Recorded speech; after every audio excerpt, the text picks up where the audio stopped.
अस्सलाम वालेकुम वरहमतुल्लाहि वबरकातुह। उम्मीद था कि आप सब खैरियत से होंगे। आपने मेरे चैनल को लाइक किया नहीं किया, जाए पहले लाइक करें, शेयर करें, प्यार से कमेंट करें। आज उन्वान पर बात होगी, इसका नाम है नूर का महीना।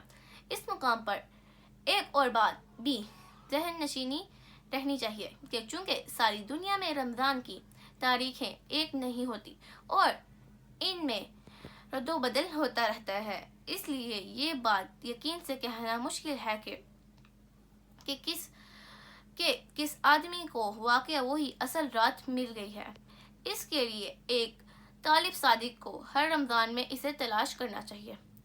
रमज़ान का जो आखिरी अशरा इतिकाफ़ के लिए मुकर्रर किया गया है, इसमें एक हिकमत भी ये है कि इतिकाफ़ का सवाब आदमी को अलग मिलेगा और चूँकि इतिकाफ़ की हालत में इसकी तमाम ताक़रातें इबादत में गुजरी गई होंगी, इसलिए इस बात की तवक्को की जा सकती है कि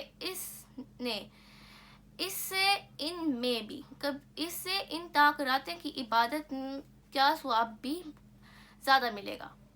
बाज़ लोग अपनी जगह लैलतुल क़द्र की रात की तलाश के मायने ये समझते हैं कि रात को बाहर निकलकर ये देखा जाए कि फ़ज़ा में कोई ऐसी अलामत पाई जाती है जिससे ये ज़ाहिर हो कि ये शब कद्र की रात है।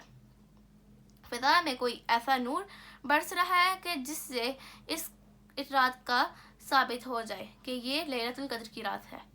लेकिन दरअसल ये तर्ज़ फ़िक्र मुताबिक हकीकत नहीं। बेशक ये नूर बरसता है, लेकिन ये नूर तो पूरे रमज़ान में और रमज़ान की हर रात में बरसता है। अलबत्ता इसके लिए वो आँखें चाहिए जो इसको देख सकें।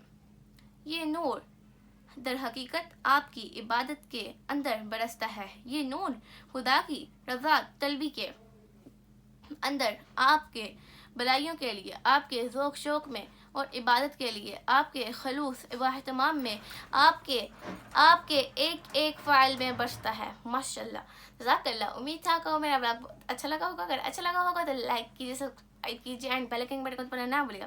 तब तक के लिए मुझे अपनी दुआ में याद रखना। मिलते हैं अपने नेक्स्ट ब्लॉग में। तब तक के लिए अल्लाह हाफ़िज़।